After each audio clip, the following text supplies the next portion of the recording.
I need permission for that after all. But I've handed out a bunch of these links recently, so I don't remember what brings us together. So let's start with you.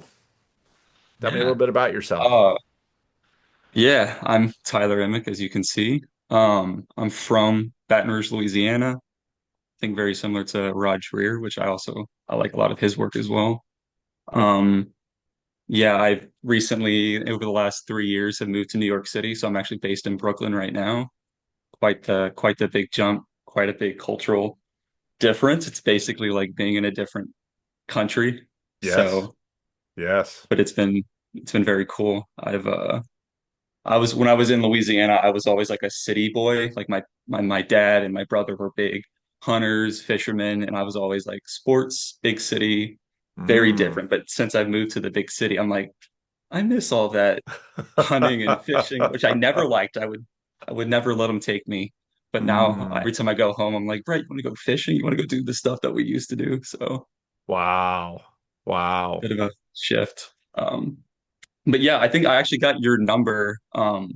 So do you know Alan?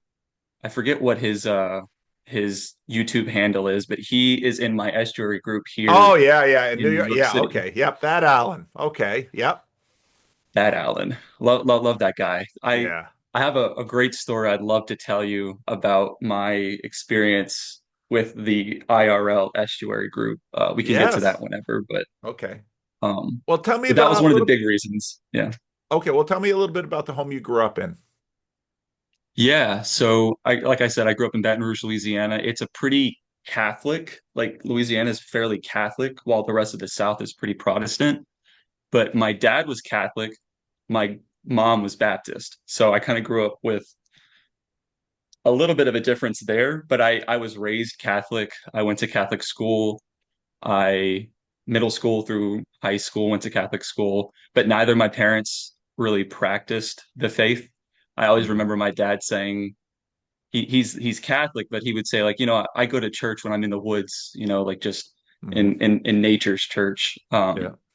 But funny enough, my grandmas on both sides were very Catholic and very Baptist, but they were the most loving, sweet, unbelievable ladies in my life. Hmm. So I've had such a strong foundation in both of them, but very different expressions Yeah. of that Christian faith, which I think has Yeah. shaped me far more than I really knew. Um, and now that I'm in New York and I'm around a lot of Protestants, even though I'm still Catholic, I'm around most of my friends are Protestants here, Okay. non-denominational, evangelical, charismatic. It's been, I think McGilchrist said it in circles with believers, I'm a skeptic. In circles with skeptics, I'm a believer.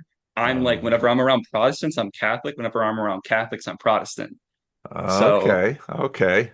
it's been a trip, and I even have a close friend of mine who's a pastor. He's kind of been discipling me, but he's in a Yeah. very evangelical, charismatic tradition. Yeah. And he like basically I'm trying to figure out where I should be, what I should believe, all of these things. But he's like, it's okay to sort of live in that tension between different expressions of the faith, not to say there's only one way to do it, which is definitely a Catholic impulse to say I must do it this way. If you're doing it in other ways, then it's probably not right.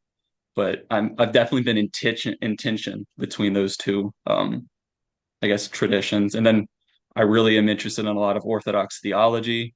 I like to listen to a lot of Nathan Jacobs. Yeah. He's got a lot of wonderful Orthodox theology that just is very different than Hmm. both Hmm. Western Catholic and Protestant traditions. So, Hmm.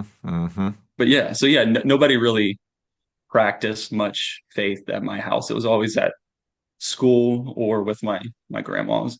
Hmm. Hmm. Why do you think that was? Why do I think my parents didn't really practice? I Yeah. don't I don't know. They both came from pretty poverty-stricken areas. Hmm. They both grew up very poor. Um, but then they came to Baton Rouge and they're like upper middle class. Like, I was living in the suburbs of Baton Rouge, like a pretty well-to-do area. They've been working all their lives. Hmm. Um, maybe just a lack of a necessity for it. Hmm. I could say. While both of my grandparents grew up in poverty, I know my grandma on my dad's side, I think there was abuse, there was a lot of gambling with my grandfather who died well before I was born, but just a lot of trauma on both sides that I've heard more and more as I grew up Yeah. that it's like, okay, maybe it makes sense that they are the way they are and that I am the way that I am. Hmm. Hmm. That's interesting. So, where were you at if in the household it wasn't something necessarily practiced? I mean, so I grew up, my father's a preacher, so we went to church a lot. I went to Christian school. It was very much something that was, you know, whatever the particulars of that practice was very forefront. And it sounds like for you, it wasn't necessarily forefront, but you clearly picked up on something at some point and are now sort of interested in that. So tell me about how that worked. Yeah. I definitely would say that they were Christian, like they didn't go to church or anything, but they were very much Christian. But it was all at school. It was all like the religion teachers or the priest that we would go to every Friday. Um, I still remember like my grandma would come to the student Friday masses and she would be there and like it was just like a nice thing to know that she was there with us. But yeah, I really never considered myself a Christian or actively desired to learn more about my faith until I guess my first real relationship and breakup, which was in Mm. my sophomore year of college. I was dating a girl, I think it was like 3 years, and then we broke up kind of out of nowhere, and Mm. that just shook me to the core.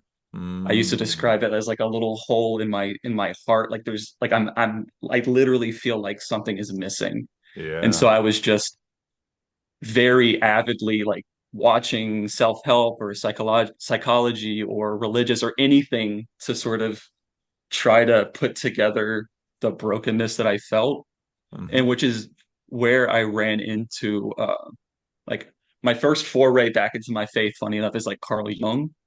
Okay. Um Yeah. the Yeah, like Carl Jung, a little bit of Nietzsche, that sphere, which obviously led into Jordan Peterson, which obviously led into Paul Vanderklay. So how did you encounter Jung, if not through Peterson first? Yes, so it's interesting.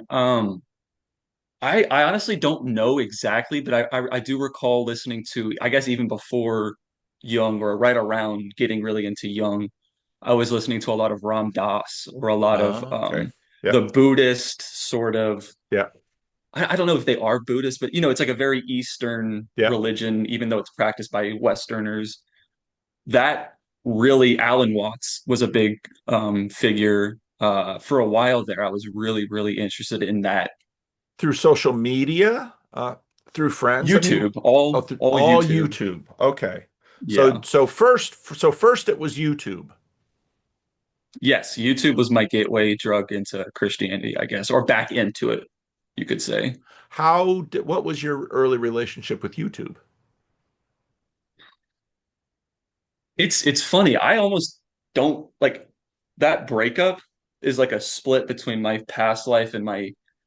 actively pursuing meaning, basically. Like I feel like Oh. the way I look at it is like before that breakup for some reason, all of it's a little fuzzy. It's not literally fuzzy, but it just feels like a different me. I think Hmm. after that is like, oh, I actually need to engage with the world and look for meaning. Hang on a second. Someone's trying to talk to me. Hang on. Yeah. So I'm sorry I interrupted your story. You were on a roll about, No, your no, no, life it's all good. before and after and how did YouTube come in and that I mean, did you go to YouTube looking for meaning?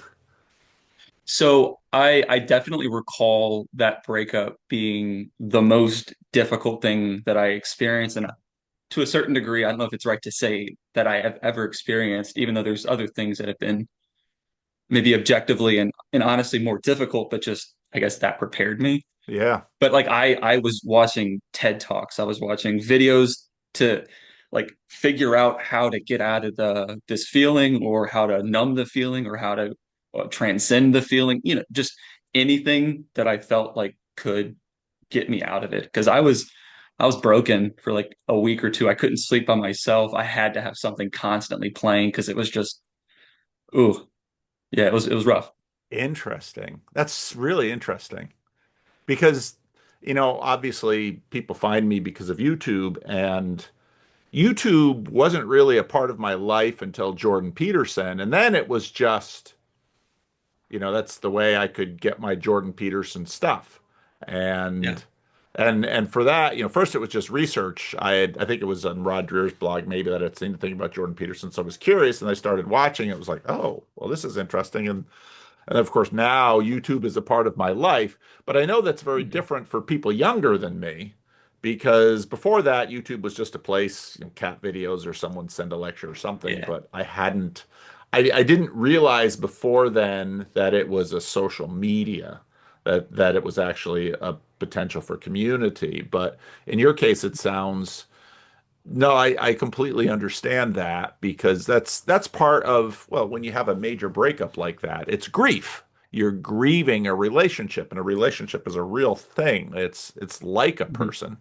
And then people often in grief, whether it's radio or music or, I mean, they look for a distraction just to sort of bring down the pain level and keep your brain from going. It's sort of like Yeah. um, if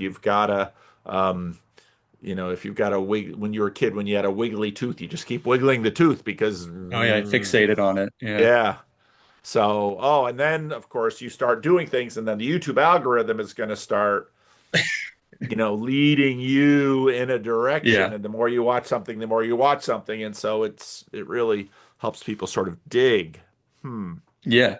Yeah. It's almost it kind of reminds me of like I don't think I have ADHD, but it takes one of those fixations and just forces you to go to the end of that or just Yeah. become so fully absorbed by that that you can't let go and then, refocus on the other things, the things that are hurting in that situation. So yeah, you don't even want to focus on anything else, but it also grabs your attention and narrows your focus, which is definitely what it did, but it did it with, I guess, on the surface, good stuff to fill your mind with, like TED Talks, or Yeah.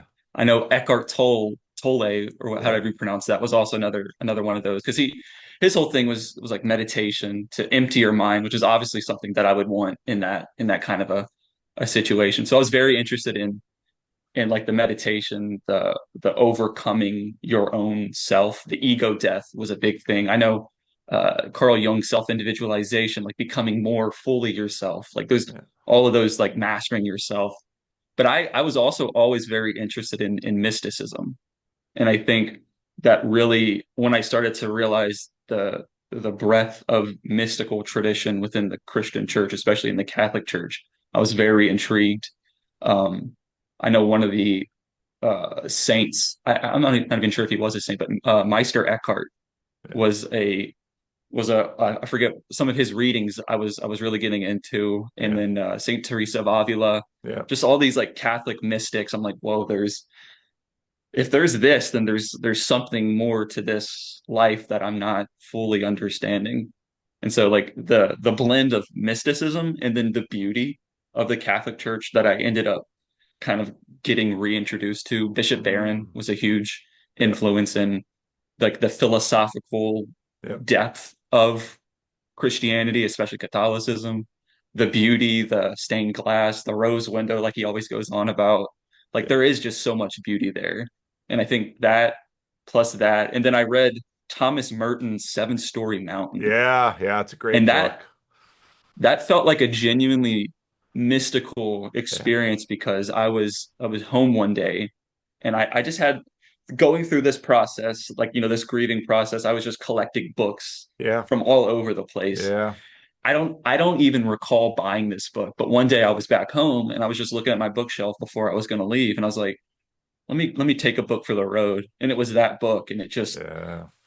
I couldn't even tell you what it's about now, but it just Yeah. changed my world. Yeah, I read that book. I was probably in college. That was probably a book I read when I was in college, probably during a summer break. Because I remember reading it in the room that I had in my parents' house, and Yeah. remember the book really impacting me. So you were a sophomore in college when this thing starts, and this obviously this sort of continues then for you. Um, I mean, do you start going to church then, or I mean, what does that look like for I you? I do recall a New Year's Eve, I believe it was, that I was back home on LSU's campus. I went there for 5 years. I was back home for like just a New Year's break, and I went to church on campus at Christ the King. And I just recall saying, like, this felt good. I liked Mm, being here. I want to keep doing this. mm, And I haven't been perfect, but I that was that plus that book was really me getting back into my okay. Catholic faith. And it wasn't an overtly mystical experience. It was just Yeah. this book that came at the right time and this Yeah. mass that just felt right. Yeah. And looking back on it, you can almost kind of define it as a sort of mystical encounter. Yeah. And it's just sort of shaped where I'm at up until now. So was it a job that brought you to Brooklyn? So yeah, I was at LSU for a couple of years. I don't know what the heck I'm doing. And then I was working at the entomology department on campus, working with bugs. And I had no interest at all whatsoever, but I had some friends working there. So I worked there as long as I could, got paid to basically just sit around, play around with bugs. It was cool. But one of my good friends, well, who became a good friend, Alan, was a super big film buff. And I was like, I love all the stuff he's talking about. He introduced me to the Criterion collection, which I'm still obsessed with to today. But once I got into that, it was like, all right, I got to be in film now. So Oh. I changed my major. I went into film. Started at it wasn't even a established uh I got a BFA in film and television, but it was the very first class to graduate with that. Oh, So okay. that was so it was like I'm not saying I was paving the way, but it was Yeah. just it was already trying to become something, and then I just got on at the right time. But I met some people on a student film set and said, "Hey, do you Yeah. want to come work in New Orleans on an actual set as an electrician?" Which I was like, "Sure, I'll check that out." I worked it. It was a nightmare, but it was pretty cool. And, eventually got on a job where I was working out there for 6 months at a time. And I got my union card and said, you know what? I want to try New York. So I moved to New York. Just I didn't know anybody. I was just like, let's give this a shot. And yeah, Well, that film is not an easy industry. Film no, is my not an industry that if your kid comes to you and says, "I'm getting into film," dad and mom start to worry because my dad was not having it. Yeah. Not at all. Not at all. I had to convince him every step of the way to just like, let me do it. And I was always rebelling against my dad, and rest in peace. I was pushing on him really, really hard in every step of the way. But I can hear where he's coming from now. yeah. I can definitely understand it. I would say a lot of apologies right now, but Well, you're the one that's uh, got to live it. So, if it's true. It's true. you want to warn your kids and say, okay, if this is what you really want, just go into it with your eyes wide open about, what you're asking for. Because generally speaking, with film, just like with just about everything else in the arts, there's a Pareto distribution, and there's a tiny group of people that are going to get very rich, and then just about everybody else is doing other jobs to satisfy their habit. And Yeah. that's kind of the way that goes. Same with musicians, same with just about everything else in the arts. Yeah. So you moved to did you meet Alan in Brooklyn, or did you meet Alan? No, he was oh Alan Yeah, the guy. the Yeah, corner I met so citizen. he yes, That's his yes. So I met handle. him in Queens. Yeah, Oh, yeah, okay. he is it the corner citizen? Yeah. Yeah, Yeah, I met him in Queens. So I'll just go on and tell that part of the story. yeah. This is like one of the big reasons why I really thought it'd be cool to get on here. I mean, I've been watching your stuff for 2+ years, and it's been I don't know. I don't know how to say it. I once called you like a synthesizer because really what you do is you just take all of these, not disparate, but these different trains of thoughts and you put it all together and it's like you just pick out the zeitgeist of this moment. You just I don't know the way you do it, the way you just sort of talk through things. I'm also like a I'm an ENFP, so I externalize and process out loud just like you're saying. So while I'm listening, I'm also processing it. So it's I don't know, it just clicked, it worked. But I moved to New York. I had moved up with a girlfriend at the time, which bad idea, lessons learned, but we immediately broke up maybe 2 months later and had to figure all that out. There's But another for thing like a that year, parents warn their kids about. It's like, I, so you're gonna relocate for this boyfriend or girlfriend, huh? yeah, Not a good idea, but parents know when they say that, it's like you lose chips. And so they're not parents gonna just kind of listen. It's watch and try true. to like intimate hints and I don't know how I'm gonna do this whole parenting thing. I'm excited, but I know if I get a kid half as ignorant and hard-headed as I am, I'll have a hard time. But yeah, so I moved up here. I wouldn't change anything, obviously, but like lessons learned, I would do things differently if I could in the future.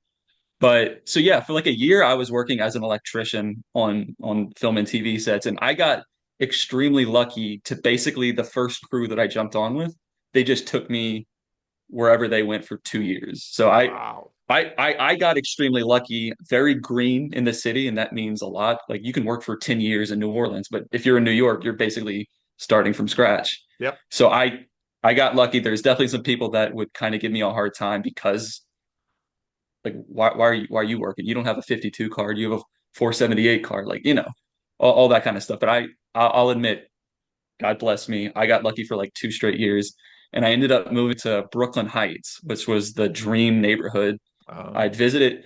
So there's a lot of different stories, but while I was still working in Louisiana, I was working with like a little small documentary crew that were doing making songs with prisoners at one of the prisons in Louisiana. And one of the ladies was like an actual musician, and became friends. And she said, "Hey, yeah, I have an apartment in Brooklyn Heights if you want to just spend a week up there sometime." So I did that. I'm like, all right, I want to move to New York. I want to live in Brooklyn Heights. I moved to New York. I'm in Flatbush. It's a very different vibe.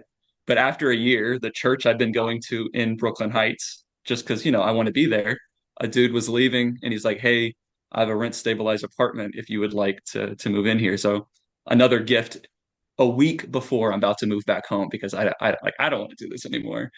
But it absolutely was God. Like it was the church I was going to from before I moved here, my little St. Charles Borromeo in Brooklyn Heights, and I still go there. I've been trying to do a daily mass. I'm helping out with OCIA here, really trying to give back, but it was a blessing. But yeah, so I moved to Brooklyn Heights. The film career was, it was going well. I was an electrician. I was making good money enough to live out here, but it was just not, I don't know. The strike, this, that, and the other Oh thing, yeah, the strike. stuff became very, Yep. I was like, that was rough. I had a lot of savings, but I no longer have a lot of savings. Let's just say that. Um, but yeah, so I'll get back to the story about, how I met Alan and how all this happened. But I was just having a hard time, ready to go home. I look at your YouTube channel and it had, the links to see if there's an estuary group around you. I'm like, all right, I'll give this a shot. And I found the estuary group here in New York City. And it was I don't know how much information I should be giving out, but it was the two ladies Yep. Yep. at the place in Yep. Astoria. Yep. And that was like 2 years ago now. And I've been going every opportunity I have, and it's just been an absolute blessing. But the very first time I go, I meet somebody there who we kind of hit it off, and then we exchange numbers, and then basically everything that has ever happened to me in the city past that has been because of people that I met at Estuary or from Mm, people that I met at Estuary. So the job that I currently have, it's outside of film because it wasn't worth pursuing, or yeah. I want to have a family and I just can't trust Yep. that I'll get the work I need. But Yep. I had this job because of a friend that I met at Estuary. I just proposed to my girlfriend. I met her at a Catholic or a Christian singles mixer that my friend from Estuary invited me to. All of my friends, I even go to this not ecumenical, but charismatic non-denominational church in LIC. And I'm still Catholic, but I really enjoy going there. But it was a friend that I met through my friend that I met at Estuary. So everything goes back to this one dude I met at Estuary, and I still go there. And I don't know. I owe you so much for.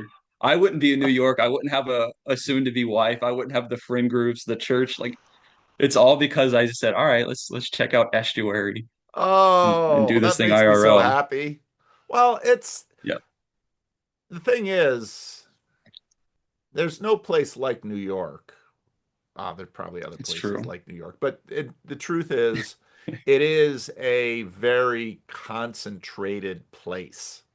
And if I'm going to start sounding like cliches because I grew up just in Patterson, just outside the city, Yeah, and yada yada yada. So I'm not surprised by any of this, but I'm glad you went to Estuary, and I'm glad. yeah, I'm always surprised. I see some people sometimes come to my estuary here at Living Stones, and sometimes I know the people first, and I think, boy, when they get to estuary, they're not going to miss a week because they are the kind of person that really likes conversation and they like interesting yeah. people. And if you like that, estuary is just, I mean, it's so much better than YouTube because YouTube, you're passive. Yes, Estuary, yes. it's like, yeah, you don't have necessarily famous people in your estuary, I but have Alan. you had Alan. Nobody's more famous than Alan, of course. And but it's so you meet such interesting people in estuary because the kind of people that really like it, they're interesting people. And It's they true. often are people who are very awake and very alive and, willing to live. So, oh, none of that surprises me, but and the fact, and when you have an estuary in a place like New York City, you're gonna get you're gonna get people that have connections and ideas and if they It's see true. some Yeah. place that they can make a connection and they think it'll be good for all parties, they'll make it. So none of that Mhm. surprises me, but I'm super happy. I mean, gosh, you're about the dream estuary story. There's going to be a whole bunch of dudes out there that are like, I go to estuary every week and it's just a bunch of dudes. And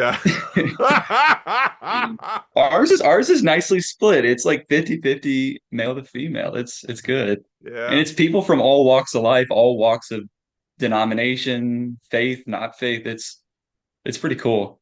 yeah. I But I had guess a that is like a little microcosm of just being in New York.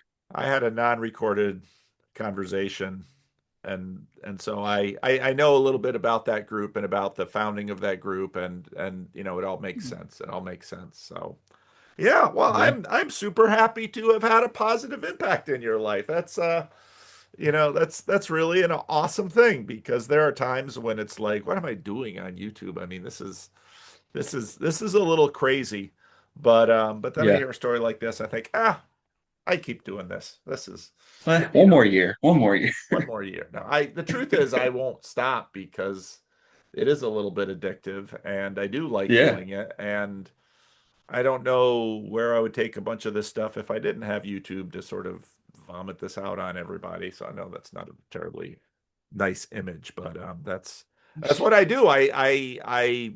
Because the truth is, in my real life, outside of my estuary meeting, which only meets once a week, and because of the fact that I'm a pastor and leading this group, I don't use that group in the same way I use my YouTube channel because the truth Yeah. is, if I had time, I could make 10 times as many YouTube videos as I am. And now that I'm playing with Substack, it's like, oh, this is really dangerous because I'm going to produce Mm. even more content now.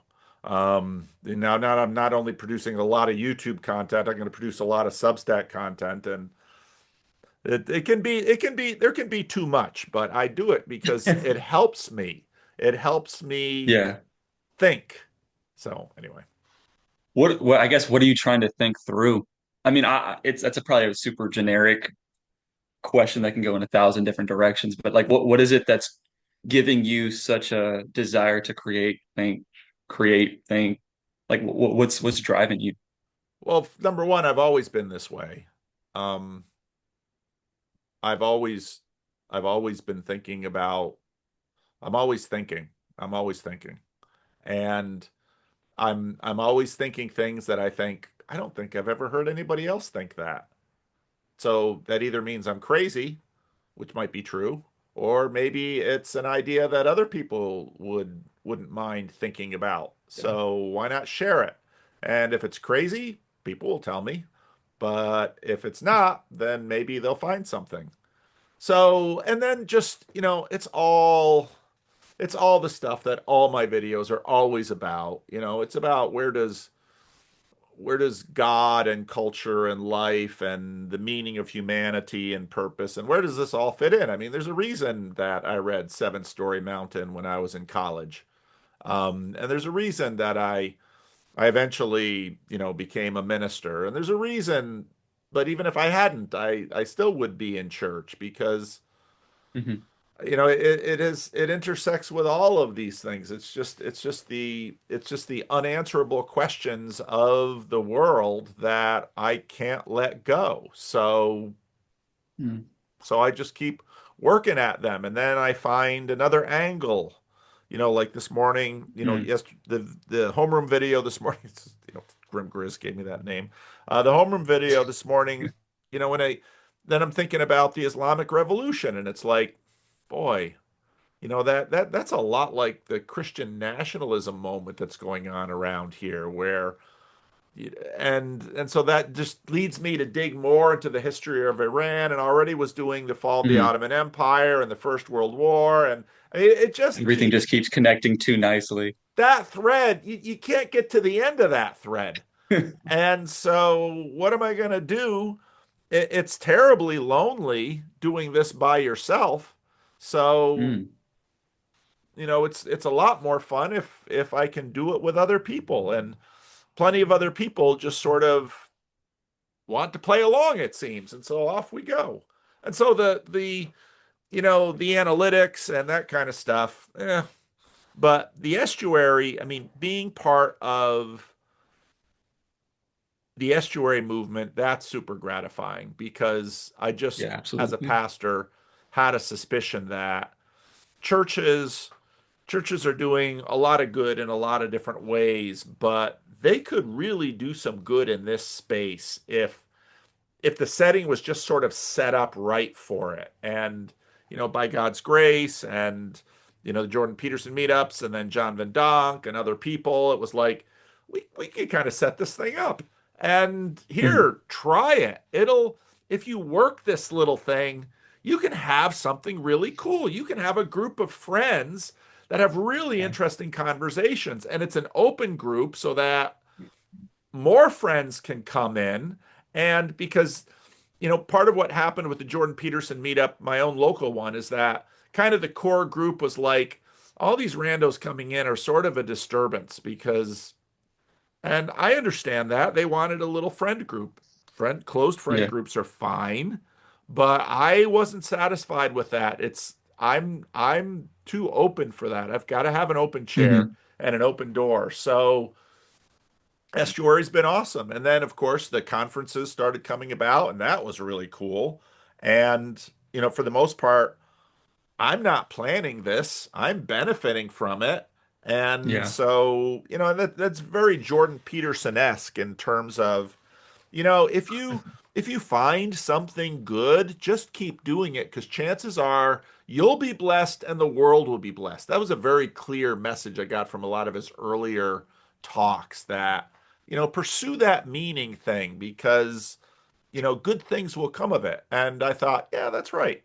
And that probably emboldened me a little bit more. I never was Hmm. I never I didn't need that much encouragement. I mean, I've always been someone who started Already stuff. So ambitious enough. Yeah. yeah, well, not really ambitious, but I I thought, yeah, talking unfiltered on the internet as a Christian foreign minister might get me in trouble, but I've pretty much internalized the Yeah, kind of you filter I don't seem need. to care too much about. I don't know. You definitely seem right there on that ecumenical Yeah. open line where you're not actively trying to hurt or embarrass or get in trouble or do anything, but you really are just trying to connect people in ways that other people don't see connection. And Yeah. I have really benefited a lot from I'm Catholic, you're Calvinist, whatever that means. Like Yeah. there's a lot of theological, philosophical, metaphysical differences even in that space, but just the way that you are able to confidently approach situations where you know your fundamentals, your points of like first principles are going to get challenged, you do it with such confidence that it gives me the courage to go out and be in spaces that I know that I'm going to get challenged. Like I'm constantly being challenged as a Catholic to understand what it is I believe with other people that don't understand it. And shoot, I don't even understand it all the time. So it's Yeah.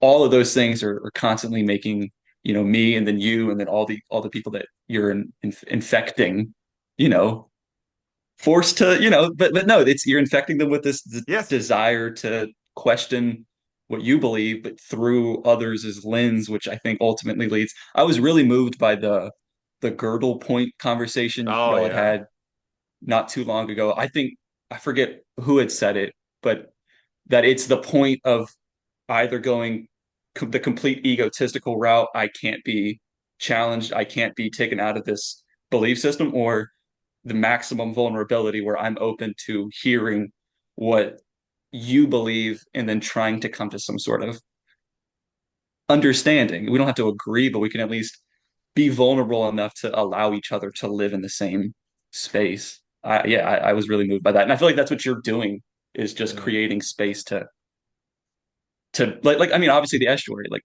Jewish, non-Christian, non-faith, Catholic, everything everywhere coming together and I'm friends with people I would never be friends with otherwise if it Yeah. wasn't for that type of space. And that's super cool. That is super cool.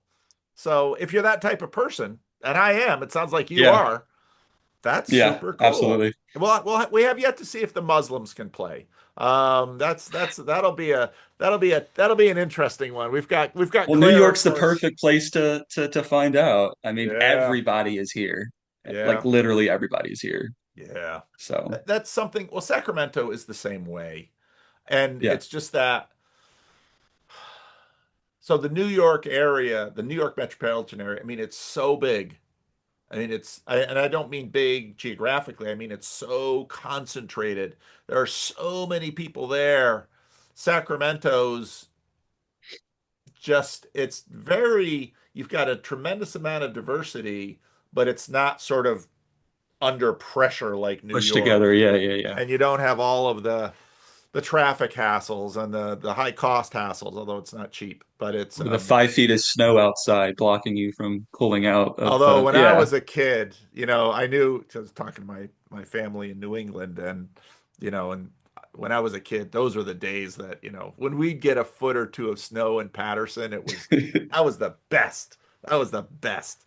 Everybody was out on the street, cars weren't moving, everybody's helping Yeah, each yeah. other push cars and dig Yeah. people out, and the city, which is my father has so many pictures. He would go, when we'd have a big snowstorm like that. He loved it because he loved shoveling. He grew up in the Midwest. He loved the physical Really. exercise of it. And then he would go out and he would just take so many pictures of Patterson, often black and white pictures under snow, and at night Mm. often because the shadows and the lights, and it was. I should. I Core don't know if my memories there for sure. Yeah. yeah, I should. I don't know if my father left us over 10,000 slides, and my sister Wow. scanned, I think, all of the ones that had people in them. And I think she skipped a Yeah. lot of the ones that didn't. So I'll have to ask her about those snow pictures because I'd really like some of those. Anyway, Yeah. anyway, back to you. I don't want to hijack this. Back to you. No, Uh, it's good. It's been good. so estuary is good. That's good. It's Why great. did you want to talk to me? Well, I a big one is I thought I was the perfect Estuary. Go to Estuary. I don't really have a lot going on. I have a future wife and such a strong base that I might be in New York for a very long time. Like that's I just wanted to give you that at the very least. And Well, then thank you. obviously, like I said, I know what kind of a thinker you are. You're a synthesizer. So I'm like, all right, let's be a little vulnerable and maybe get the opportunity to just have a conversation with the guy that I've been watching for the last like you're like a mini celebrity for me because I know like you don't have the biggest following, but I've been watching your videos for like 2 years straight. It ebbs and flows, but I always come back because you're always thinking in a very similar way as I like to do. So Well, what are you thinking about? So what are the things that what are the Rubik's cubes that you can't solve? tension is a big one. I'm I wrote a little Substack. Don't go and read it. I want to be a lot of things that I'm not actively. So Hmm. I'm trying to figure out how do I give myself How old are you? the drive. I just turned 27. Oh, here, lots of time. Keep going. I know, but I'm running out. I feel like I'm running. I'm not running out, but people say that, and then I'm 1 year older. They say that, and I'm 1 year Yeah, older. yeah, So yeah. I'm trying to figure out how to like create discipline. I know I have a desire to write, to make film, to do all these things, but I'm looking for the discipline and the motivation to do it. But Yeah. tension has been something that it actually I actually went and wrote a little something about it. I don't even remember what it was about completely, but I just feel Ian McGilchrist's work has been some of the more influential stuff Mm, on me. The Master and His Emissary, the tension between the left and the yeah, right brain, yeah, and then I see that everywhere. Nathan Jacobs is uh, nominalist versus realist, the tension yeah, between those two. yeah. Um, but yeah, just that tension is like necessary to everything. Like the Bible is full of stuff that just creates tension, but in it creates life, it creates movement, it creates stuff that wouldn't be there otherwise. And I don't know. I've always been of the belief that this maybe not be completely orthodox, but that we suffer, we fall, we all of the bad thing has happened so that we have perspective on the good. Because I mean, obviously, pure good is good, but I like the 99 sheep and the one going away, the one leaving and coming back. That's better than none have ever left Yeah. before. So I think that falling, that moving away from obviously maybe it wasn't the best. I don't know. I just feel like there's even more life that comes out of recognizing the suffering and the loss, or just that Yeah, movement away from the good gives you more yeah. appreciation for the good. Which is an astounding idea because we do, I mean, just even that parable there's something crazy about that parable. I mean, I don't know, maybe I'm sure Jesus based it on what shepherds actually did, but a bird in the hand is worth two in the bush. No, one wandering is worth 99 that are secure. I mean, what kind of sense does that make? But I think you really have a handle on it there, and I've never really sort of heard that in that light. That even though the principle is there, and I've seen the principle that um, that jeopardized good is better than secured good. And the truth is that Mm, every story works that tension because the mm, kind of the typical U-shaped story is everything's okay. You have this descent into risk, trouble. I mean, hero's yeah, journey, and Jung's in there too. yep, And then yep, and yep. then the journey out. And the truth is you don't have a story if you just are at the starting point. That's not a Or if you story. just go straight across, yeah, Yeah. And whereas part of us in our lives, that's what we want. We want, straight across. We don't want any peril. And 100%. and part of what film and movies are is sort of a straight across because I might be sitting there in my living room or in the theater seat and Frodo is headed off to destroy the ring, but I'm still sitting in an air-conditioned seat with snacks in the back and so um Hmm. yeah, yeah. Yeah, that's a Well, that's I a always find it interesting that and this doesn't necessarily make me feel the most happy, but I think you've gone and said before many a times that your biggest proof for God is the suffering in the yeah, world. It is the evil in the world. yeah. And I'm like, yeah, but it doesn't make it feel any better. It doesn't make it feel, and most people's inclination is to go the exact opposite direction, saying that no, that suffering is evidence that there is nothing. Yeah. But yeah, and I think your proof for God in that sense is similar to that tension that we're talking about. Maybe. I don't know. Yeah, I think so. And I think I don't know that I could feel this way if it hadn't been for, just the Christian witness of my parents. The stability of their love. Mm, Because my parents, my father's dead, my mother isn't, they're very solid people. They're very solid people. They're reliable, they're trustworthy. They follow through, they do what they say. They're not perfect, but mhm, they are very solid people, and that it just gave me a sense that of very much what you sort of put your finger on, that God allows all of this because he can redeem. And we know in almost every story that there's more glory in the lost sheep and the lost coin and the lost prodigal son son, yeah. than Yeah, there yeah. is in even the intact family that Mhm. everyone rightly wanted from the beginning. But And even that shakes everything around it. Like people seeing that huge changes everybody else.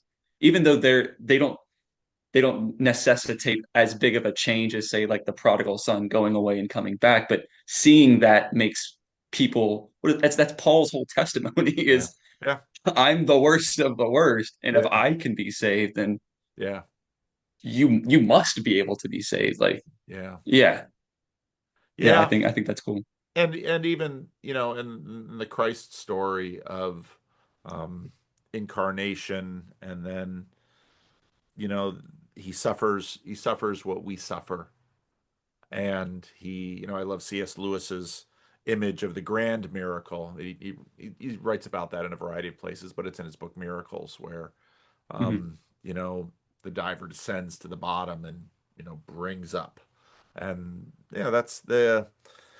that's it's still such a powerful story that movies can't leave it alone. They've got to reiterate it in how many different ways again and again. And when they Mhm. start to play with it or deviate from it, they get they Bullied get back into cursed. this.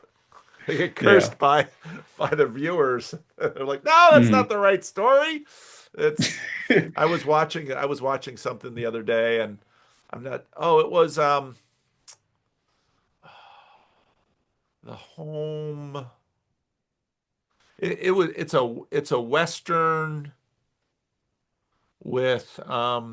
western with Hilary Swank on How old? Prime. It's not very old, but it's a dark western. Hmm. And Not Westworld, huh? no, it's not Westward. It's like the home. It's not the Homelander because he's not Homeland. It's home.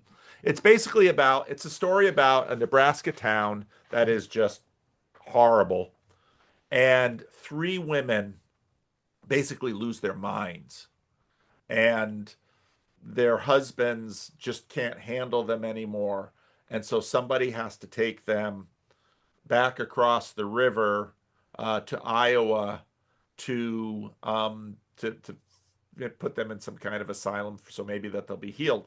And um, this woman takes the job, but then she rescues someone from a noose to help her with it.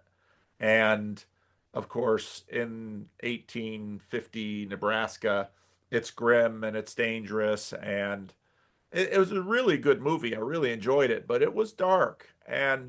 But even at the end, I said to my wife something like, "You'd almost think this was a European film because those Europeans they can sometimes do things, Darker but even sensibilities. but Yeah. in the end, I think it was still very much an American film. But Hmm. yeah. So yeah, that's storytelling here. Have you watched much of Justin Wells' channel? Do you know who he Justin is? Wells. I don't think so. I don't Okay, think so so. Justin is a guy, he hasn't been terribly active in the corner lately, but he's a cameraman. He's a Hollywood cameraman. He lives in LA. He teaches documentary filmmaking at Biola. Oh wow. If you go back Okay. in my channel, you can find Justin. And Justin was very active at the beginning of Estuary as well. He has attended John Van Donk's Estuary in Oh, Southern okay. California. But he's done a lot of video work on story structure and stories because of Hmm. course he's in the film industry and so you might be interested in some of his stuff. He might be a fun guy for you to talk to. I'll check him out. The name Yeah, sounds vaguely familiar, but I don't think I've dove yeah. into his stuff. But he knows estuary. He did. If you go to estuaryhub.org or estuaryhub.com. And if you at the bottom, there's like two videos. One of them is a sample estuary meeting that we filmed at the Chino Estuary Hmm. Conference. So he's in that film at the beginning talking with me and John Van Donk about it. And he was the one that made that documentary of that, let's say, sample estuary meeting. But John Van Donk, as a purist, is right in that once you have a camera in the room, it's Mm, not the same, even absolutely though not. we do play with Estuary online, and I'm not going to stop. But my Sunday Mm, morning estuaries, I would never, I would not want. I'm not going to say never, but I'm glad that they're unrecorded because for sure. people bring their lives into that room. Well, I mean, there was a randos conversation you had not too long ago, and that person was, and I am, I'm way too self-conscious not to be, to not be aware that as we're talking, I'm telling my story, but at the same time, we're talking to potentially people that are going to watch your video, even if it's just in the paid subscribers. It's there's still another person outside of this purview. It's like, okay, let me consider that in how I talk. But yeah, like in my estuary group, just having that feeling that nothing has to come outside of that room is incentive to be as honest or as vulnerable in that conversation. Not like anything would overtly change, but there would be something added to it that would Yeah, manipulate it in some way, for yeah. sure. Now, where are you at right now in terms of are you going to do you want to continue to pursue something in the movie business or where are you at right now with that? Is that something you're actually doing or is that just a dream? Yeah, it's tough. Like I've just been an electrician for like the last 3 or 4 years, which isn't I'm in the film industry, but I'm not making movies. Right. I'm not doing all that stuff. It's very much like the manual labor Yeah. craft, not craftsman, but like technical Yeah. side of things. But I've always seen myself like as a director of photography. Me and a friend who's also an electrician were writing a script, and we'd hope to one day actually finish it and maybe see if we can get some funding to put it out there. But like I said, I just got a fiance. I would like to have some sort of stability. Yeah. And I'm not even saying what I'm trying to do right now is going to be stable, but I'm working with a friend of mine who has a startup that Yeah. is basically trying to put out it's fiscal sponsorship, but as a service, like trying to gather more people who are looking to do some sort of social give back program and then providing them with very inexpensive fiscal sponsorship so they can do that. So I'm hoping that that can turn into something. But I've also found that it's connected to different little avenues that I'm interested in. Like, for instance, I don't know how much of this I can say, but I know some people at Estuary are wanting to put on a New York Estuary or whatever the heck Yeah. it's going to be called. But they want to start getting something going for this New York area. I was Yeah. like, oh, hey, I work with a company that could potentially provide this project with access to nonprofit nonprofit tax deductible donations, stuff like Yep. that, Yep. venues at a cheaper price because of that. So I'm Yep. like, okay, this is kind of cool. I didn't want to do this. I didn't expect to do this, but I just got asked to do this, and it's with all of this people that I know that I'm familiar with, and that it's connecting to interest outside of myself. And I'm hopeful. Like I really believe God has kind of put me on this path. So I'm hopeful that it can lead to something both secure but also life-giving, something Yeah, really interesting, connecting, and we'll see. I don't know. yeah, I definitely film's not out of the equation, but I'm not actively pursuing it like I was. yeah. Yeah.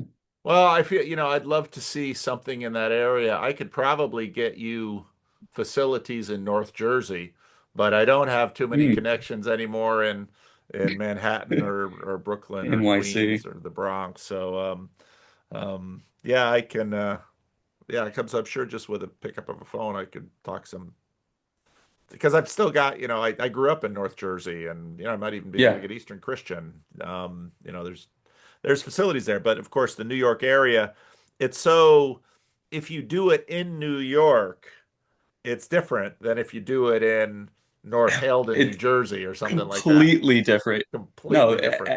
I've been in the city for like 3.5 years now, and anything outside of the city, you're just asking too much. Yeah. I'm blessed to have a car, which makes it a little more Yeah. navigable, but all the tolls, all just the city is so big, like you're saying, it takes forever to get 20 minutes away for Yeah. most, like a mile away is like 20, 30 minutes sometimes. It's Yeah. Gravity works differently there. It does. It really does. gravity, time, Yep. money, everything Everything. works differently. It's Everything. true.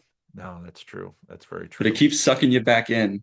I've been talking about wanting to go back to Louisiana, but now I have a girlfriend or a fiance who's from Florida, so we don't there's no easy backing out now. So we might be stuck here for a little while. Well, kid number two is usually what does it because kid number one, you can bring kid number So one around. Once kid number two comes, boy, the Aaron Wren was just in a video about that, talking with some other guy. But that kid number two, I mean, Tim Keller used to talk about that all the time too.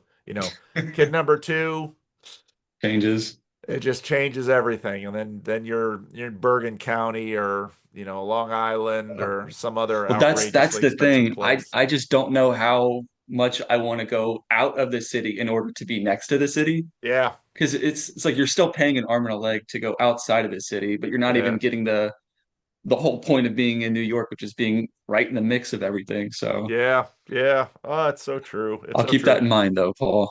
On It's the second well, kid, I really got to figure out what I'm doing. well, you won't have to keep it in mind. You'll feel it because with one kid, it'll be like this is workable. You can live Yeah, in a small space and we can do all of this. Kid number two, suddenly it's like do they share well especially if it becomes boy girl or something like that, so then it's yeah, like do they share a bedroom, how do we get enough groceries, what is our schedule, what does childcare look like, I mean it just the combinatorial explosiveness just keeps going, so for that's sure. that's a real thing, that's a real thing. It's always Oh yeah. Sacramento. There's I can having grown up just outside of New York, I can very much say that Mhm. Sacramento is a wonderful place to live. It's big enough that you can pretty much have everything, but and you can get to LA or San Francisco. You can get to the Pacific Ocean. You can get to the Mhm. Sierra. You can do all of this, and California. Part of the reason it's growing so fast is that it's relatively affordable if you compare it to the Bay For Area or now, Los yeah, Angeles, and it's yeah. not quite the sorry Fresno. It's not quite the hit that living in the middle of the Central Valley is like Fresno. So I diverge. I diverge. It's probably people don't want I to even hear me talk about this I've crap, but I've never been to California, but I'm a big Los Angeles, former San Diego Chargers fan, so I've always been dying to get out there, oh, well, which doesn't make sense. I'm from Baton Rouge. None of my family's from California, but I've always been a fan since I was a kid. But so I've always wanted to be in wow. California in some way. Wow, So not even a a Cowboys fan, huh? Because nah, couldn't care less. Couldn't care yeah, less. my daughter-in-law family, they're Saints fans and Cowboys fans down there. So Yeah. Oh, everybody's a Saints fan. It was Breezes for a while there. Like it's a religious thing in Louisiana I football. I have friends who named their daughter Breeze. That's her first name. I'm sure she's not the only one. I'm sure plenty of boys got that name too. That's Yeah. just Good old Drew. it's right. That's almost a religion. Almost a It's religion. true. And I'll admit it. I'm a huge football fan. Go Tigers, LSU fan. But yeah, Chargers fan. So a little weird on that front. All right. So I had to deal with a lot of familial bullying about that. My All uncles were right. huge Saints fans, so Yeah, you I really didn't definitely pick an easy path. You didn't like to hunt, you didn't like no. to fish, you were Oh rooting for my the wrong gosh. football team. That's practically deciding to be, you know, Hindu or something in Louisiana. That's not going to win you any I was contests. I was I was bullied. I was bullied. So I got a thick skin because of that, but at least I love my team even though they suck. I love them. But I like the Tigers. I can get along with everybody on that one. The Detroit Tigers, the baseball team? LSU Oh, the Tigers. Sorry, LSU. Baton Oh Rouge. yeah, yeah, just dropped That's the it. Baton Rouge was big college team. Yeah. football. Yeah, then you're safe. Then you're not going to get hurt too bad. Yes, yes. Um, And college is probably bigger down there, yeah. honestly. But yeah, Well, anything else on your PVK list you wanted to hit? Did you make a list? I did not. I didn't want to constrain the conversation too much and just kind of let things flow. Some people Um, make a list, which is fine. When I talked to Jordan Peterson in April of 2018, I had a list. It was like I got these 5 things I want to hit. But I thought I'm going to try and weave him through it. And it was a half yeah, hour, yeah. 35-minute conversation, but I think I got 4 out of the Wow. 5 on my list, so I was pretty happy. Um, There you go. so Yeah, nothing big. I mean, I knew the first question was going to be like, what's the home life like? So I was like, all right, yeah, prepared for that. yeah. Um, Well, I don't. We what's Alan really like? What is the corner citizen really like? Let's have the dirt. Alan's a comedian. But he's incredibly thoughtful. What I've found is so like not everybody in our group is Christian or not everybody is like on board with that, but he'll express Christian values and worldviews without making it so Uh, obvious. He's very good at weaving it into just normal conversation. Like I've found that I'm like, wow, I never would have thought to explain it like that. Or he does it with such, I don't know. He's very suave with it, but he's also a comedian. He's a funny guy. he's getting a little bit of salt in that pepper beard now, He's a good looking dude. I he's a like I good like the looking salt and dude. pepper. Glad he's got a girlfriend. That's good. Don't want to wait too long for that because your hair It's might true. go. We've definitely talked a little bit about that. But I mentioned that I'd gotten engaged, so he gave me a big shout out. So No, he he's was he not was, at he was that point happy. yet. They're still at the No, no, girlfriend no. stage, right? Yeah, they are. They are. Well, But yeah, we've had a couple of dinners and conversations. Drove him home a couple times from Estuary, but he's a good dude. I like Alan. I you're like everybody in that group. It's a like I said, it's a very disparate interests, kind of all over the place, but it really comes together well. yeah. I'm a little yeah, boy. The truth is I don't get back. The last time I was in Jersey was 2013 for a memorial Mm-hmm. service for my father. And it's Mm-hmm. just not a place I get to. But no, that's not true. I went there with my mother and my sister a few years ago. We took a day trip from Massachusetts. So, Mm-hmm. yeah, but I that would be fun. I would love to. You'd be there for the New York City Estuary Oh, Conference if that ever totally. did I would happen. love to. I would be so down for that group. I sometimes try to, tell my wife, when we retire, kind of a lot will depend on what kids are doing and if we have grandkids and all that kind of thing. But it's like, if we retire, I'd like to like spend 6 months in different places in the world. When we were in Italy a Yeah. couple years ago, I thought I'd love Hmm. to I'd love to live in Florence for 6 months, get better at the language, really learn the Hmm. city. It'd be I think telling my wife we would go back and live in that because she visited there plenty when my parents were living there and she could see the inconvenience of it. And but I'd say if I'd say, let's why don't we live in the want to live somewhere in New York for 6 months, she'd probably go for that. Come to Brooklyn or Queens. It's I personally don't like Manhattan all that much because it you can't drive there really. I mean, you can, but you're paying a lot of money and You it do not is want to drive a there. whole different Yep. thing. But I have to every once in a while. But Brooklyn and Queens, it sucks. The traffic is horrible, but it's much more doable. And Yeah. if you are in New York for the New York Estuary thing, I can be your chauffeur. Just let me know. I can show you around Brooklyn or Queens or whatever. Well, you'll probably But have to it's chauffeur John Van Donk because I don't mind taking public transportation, but oh, I John, don't love it. I he's don't gonna love it. he's gonna watch this and he's gonna send me a nasty text. But Job can validate what I have to say. Job and the others in London. So anyway, I shouldn't tease John if he's not in the room. You know who John Van Donk is? I know the name. I've heard some videos, but I haven't gotten into him as much as some of the other. Well, he doesn't go on the internet much.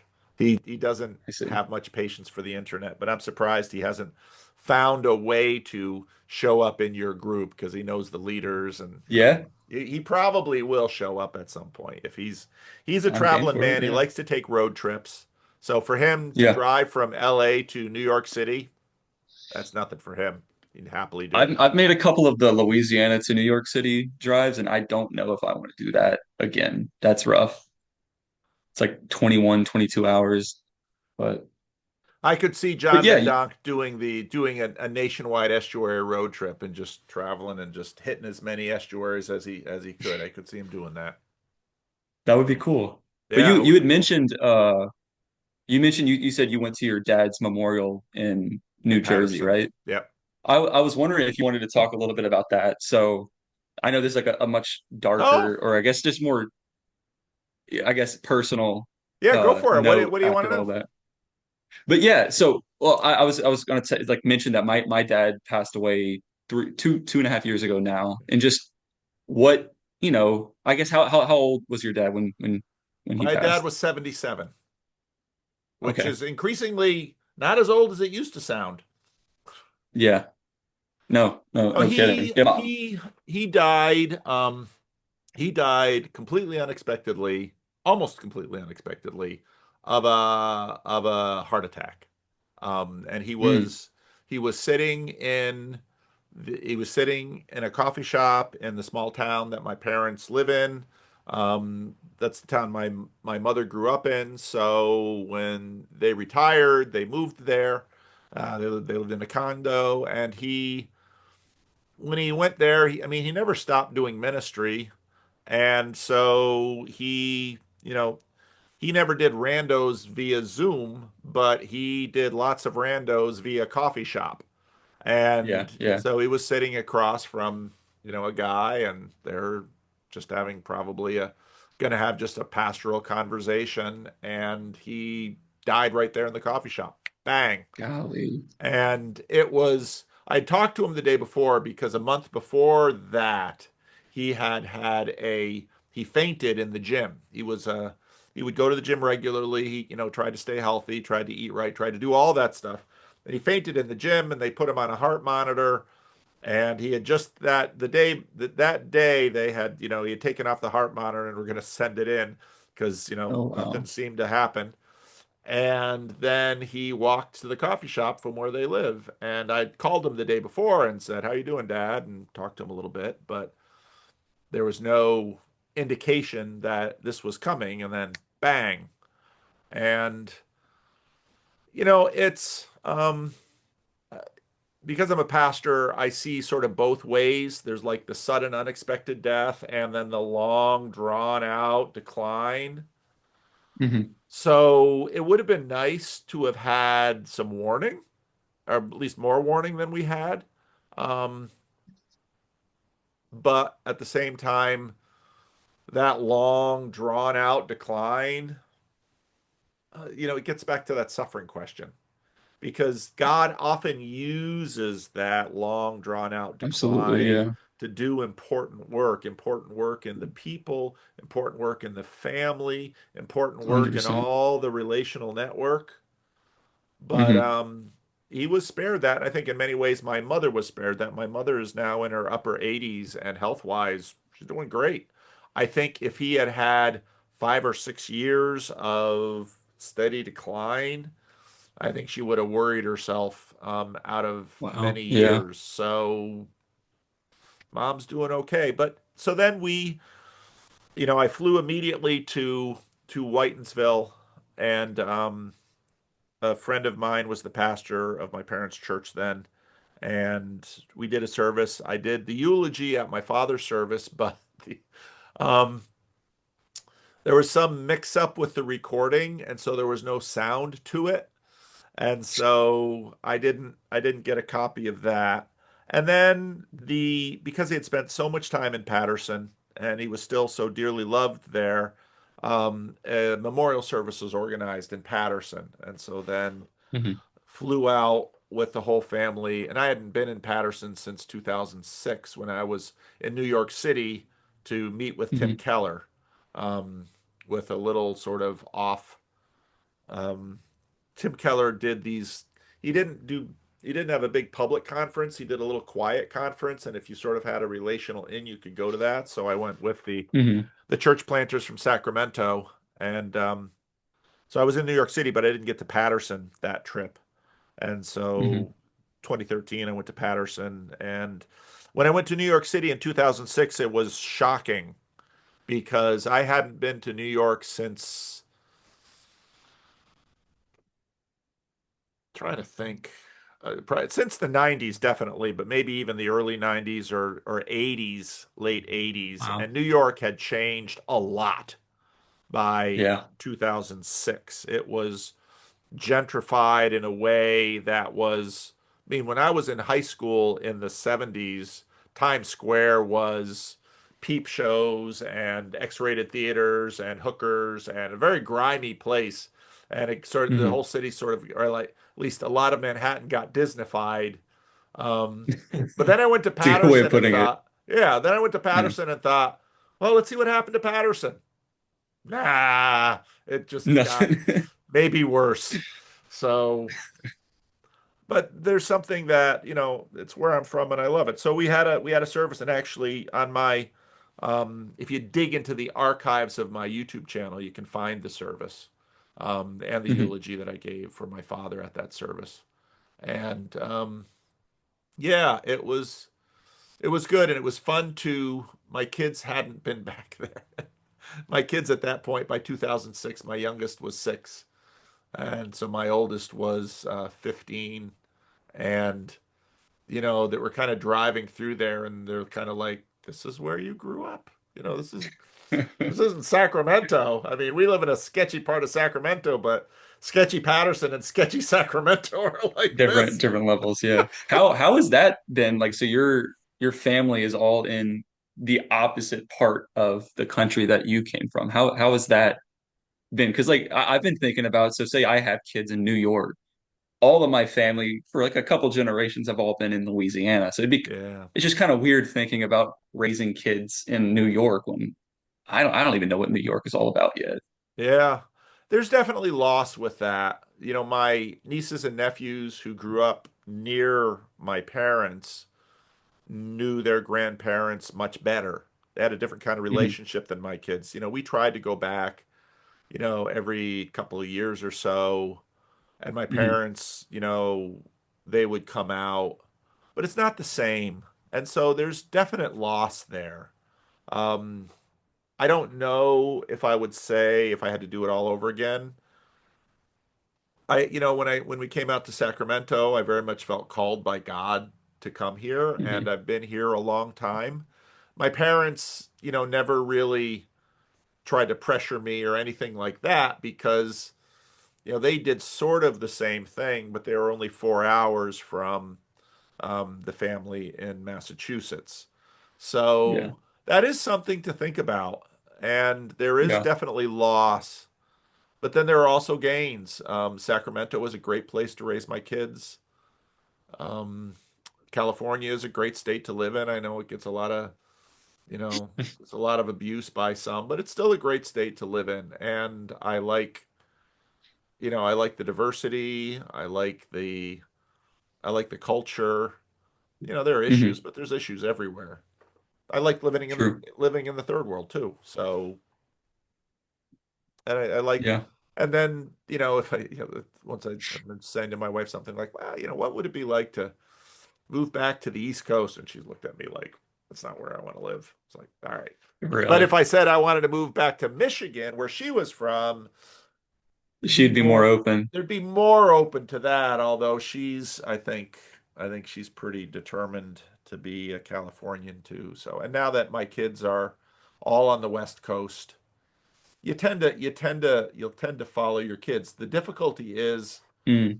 for a lot of my cousins, um, they stayed where they were raised. And so, especially in Massachusetts, they're all there. And Hmm. there's really something to that, to living with your family in, and Absolutely. I know you have that in Louisiana. I've got a daughter-in-law from Louisiana. She's living here in California, and you know it's been a Where in Louisiana? Mendon. You know where that Minden. is? I don't. That's a little town, northern Louisiana, Northern Louisiana. Okay. and she's wonderful. We love her so much. We're so happy she's in our family. But you know, and we got to meet. You know, we did the wedding out here at actually not in Louisiana, Mhm. and because she had a little bit of other family that was out here, and you know, it was great fun meeting her family. Um, we're really excited to take a trip to Mendon one of these years so she can sort of show Is us that on the around. Shreveport west side or Yeah, well, I don't okay. even know. It's just in, yeah, it's not too bad. It's not too far. It's about an hour from Shreveport, I Okay. think. Yeah. And but yeah, it's just a little place in Louisiana, but you know, yeah, Yeah. all that That's what it is. family is all right there for her. And Yeah. Yeah. it's a big complicated Louisiana family. Um, I've heard a lot of complicated Louisiana families. It's strange. I mean, I feel like I had a idyllic childhood. My grandma on my dad's side was literally 2 blocks away from us, so she would just show up every once in a while with Chick-fil-A for us, which is awesome. And then my grandma on my mom's side was like an hour and a half towards Mississippi in Slidell, which was like a 4 or 5 trips a year kind of thing. yeah. We do a big New Year's at her place with all of her uncles and everything. So I think that would be super difficult. And I have a really young cousin that's like basically a nephew now, and I just adore him. Yeah. And but they're all in Louisiana, so being away from them, I go back home quite a lot, but I totally hear once you have a kid or two, that back and forth is not going to become as frequent. Yeah. So Yeah. And especially, I mean, New York to Massachusetts, that's not a bad drive, you know, 4 hours. It's getting longer yeah, and longer just because East Coast traffic. But New York to Louisiana, that's an airplane trip. Now you're bringing the kid on the plane. 100%. Yeah, And again, with one kid, you know, with one kid, you sort of tag team. Once you have two kids, then it's sort of one on one. Once you have three kids, now it's all hands on deck. And then oh especially if you go up to gosh, five, you're busy. But I bet. I have no, I am completely happy we had as many kids as we have. Yeah. And looking back on it, even though, you know, I was the one who basically said, I think five's enough. I, looking back on it, I wouldn't mind if we had had more. And now it's totally fun that my kids are at the age that they're, you know, getting married and bringing, you Mhm. know, significant others into the household. And that's just fun. That's just fun getting to know, you know, having, in a sense, when your kid gets married, you're having another kid. And Yeah. it's really cool. That is. No, I'm around my fiance Lindsay's family. They're all in Orlando for the most part, but Oh, just about all of them have a kid or two. So they're all 4, 5, 6, 7. So being around them is a lot of fun, but they have a pretty big family. And I know yeah. she also is thinking about, maybe not wanting to be too far from them, but You might we're wind both up in Florida. You might wind up in Florida. There's a lot of if you there's a lot of pull to the in-law family. There was somebody once that's told what I've me heard. what percentage of Christian Reformed ministers live within an hour of their wives' family? I mean, Christian Reformed ministers were groups that tended to spread out, but you know, that happens. It Yeah. happens. Yeah. I mean, I'm not opposed to it. Orlando's pretty cool, but Yeah. I've never thought about living in Orlando in my entire life, so it'll be some choice Yeah. for sure. Yeah, my father did the eulogy for all of my grandparents, but for Wow. his parents too. I'll probably do the eulogy for my mom. I think she wants me to. I did a eulogy for my sister. So I have an older sister and a younger sister, and my younger sister died in Hmm. 2018. And so you can find actually the eulogy for that on my channel. Um, that's a harder loss because when your Hmm. parent dies, that's sort of the expected order. Yeah. But to lose a Yeah. sibling, or even worse, to lose a child, from my mother to lose her daughter, that's really Right. hard, and Yeah. that's a wound that doesn't heal fully. Um, Yeah. No, so, it was crazy when my dad passed away. It was the same week that another girlfriend of mine broke up with me, but then also my cousin, who was 19 at the time, passed away, all within 2 weeks. So oh that's my uncle no, and aunt losing a child, losing their, another family member close to them. But that was a heck of a oh, Christmas. Let's just say that. oh, oh, that's brutal. That's brutal. Yeah. It literally brought, I mean, there's always silver linings, but my Yeah, uncle was at the time living in Guam because he was doing ex-military yep, related stuff, but he had married somebody, and my little cousin, like I was saying, was like one or two, and yeah, they didn't really know when they were going to get back over. But once all that went down, they immediately came straight here, and then basically just been living with us for a while. They just got a new house, but like they became way tighter yeah, with us as like a family, which was yeah, is wonderful. But it's that weird thing with death. It both breaks you, but then it gives you something new if you're willing to accept it to a certain degree. yeah. Death is an interesting thing. Um,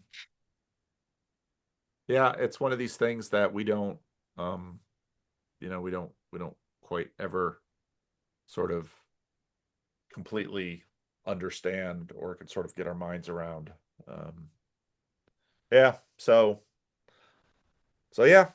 we did that memorial service in Patterson, and it was good. It was fun seeing just a lot of people that I'd grown up with and Hmm. don't often see now. A lot of those, just like the people in my church that are aging. The church that my father planted, that was dominated by people of my parents' generation. My father's a young church planter, and he Hmm. attracted a lot of people of a similar age in his 20s, and so all of those people are now in their 80s and 90s too. So Wow. just watching that generation pass. Hmm. What's your relationship with Catholic Church and Catholic goings abouts in the Christian faith? Because like that just seems so foreign to being brought up in the Catholic Church, where you just have a priest, and then at some point you just have another priest. Like it's like a very Yeah. different vibe. Most of my relationship with the Catholic faith has happened since I've been on YouTube, and then Hmm. through building relationships with friends in the TLC who are Catholic. Hmm. I know I Kale is, which Kale I really like a lot is. of his stuff. And I really think the world of Father Eric. He has his own channel. He's not in the corner much, but Father Eric is just a gem of a guy. I did an event in Washington D.C. that was pretty much sort of a TLC Catholic event, and I stayed when I was in Galway, Ireland. I stayed with the Dominican friars in Galway, for the days that I mm, was there.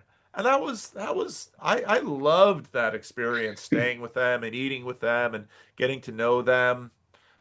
mhm, So I've had a wonderful, I've had a wonderful, I've had wonderful experiences with the Catholic Christians that I've gotten to know and really think the world of them. And that all has happened because of my involvement on the internet. Mary Cohen, very early on, was I got to know her. Neil Daedalus, of course, who's a big guy in the corner. He's down in New Orleans now, and Mm, he joined the Catholic Church and is a very active Catholic. And quite a few people in the corner sort of went from evangelical to Catholic. The Orthodox get all the attention partly because it's so yeah. new and so strange, but the Catholic Church has done pretty well from the corner. Where's Bishop Barron giving the TLC some love? Come on, Bish, give Come us some on. love. Come on. Um, use that word on fire. Energy to Get a give little the clout. TLC some love. Yeah. But Well, that's okay. it's cool seeing in New York City the Catholic, the Protestant, and how honestly how like alive it is. I really feel like the Christian faith in New York City is quite alive. Because of Estuary, I have a lot of Protestant evangelical friends, and I've even been going to a non-denominational evangelical church, which I feel really at home in. I wouldn't join it per se, but I just love being there. I really feel at home, families there.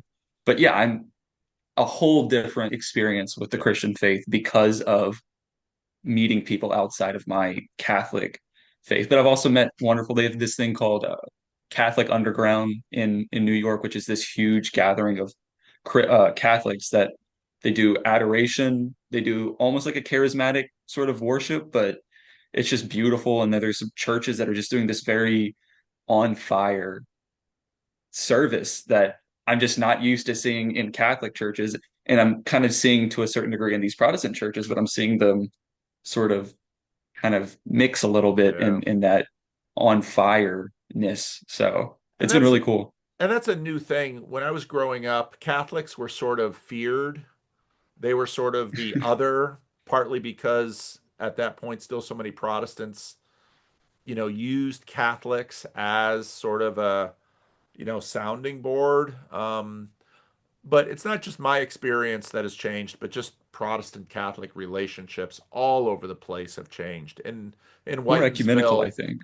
yeah, in Whitensville, now the Christian Reformed Church will, they have like a Thanksgiving service, and sometimes it's at the CRC, sometimes it's at the Catholic Church. And that never would have Wow. happened in the 60s or 70s. Never would have Yeah. happened.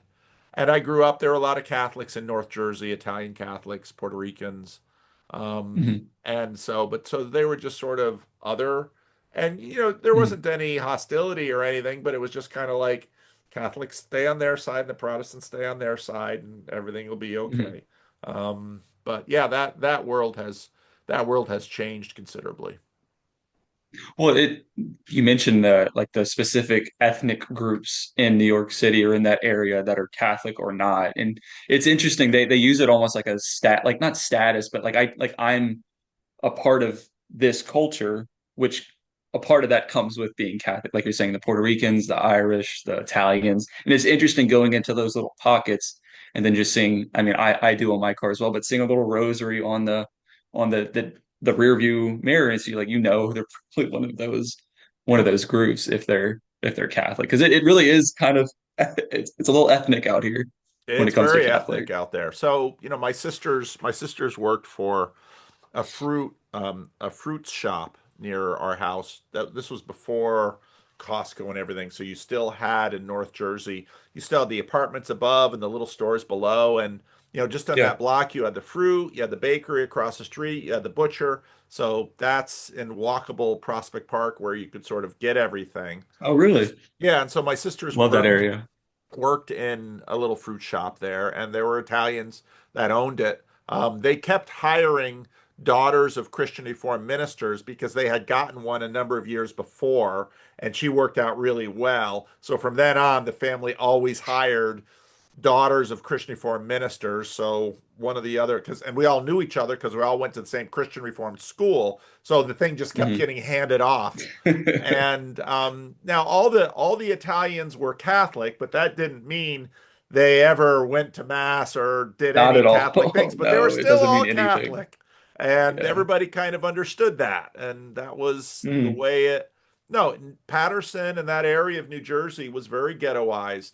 That there mm, still is some of that. I mean, the Jews were in Fair Lawn, the blacks were in Patterson, and then later the Puerto Ricans, and then later the Arabs, and the Dutch were in Prospect Park until they moved up to Wyckoff and Midland Park and eventually sort of spread around the mm, country.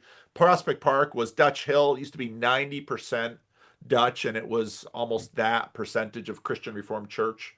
But then, but, you know, it's very active, but you still have sort of ghetto energy where mm, the groups would sort of stay in one place because that's where your people were, and that's where the urban monoculture hadn't really set in so much. And so you'd have the Dutch mm, store there, and you'd have the Dutch churches. And so I grew up just at the end of that, and there's still some mm. of that in the New York, New Jersey Yeah, there area, but not as definitely is. much.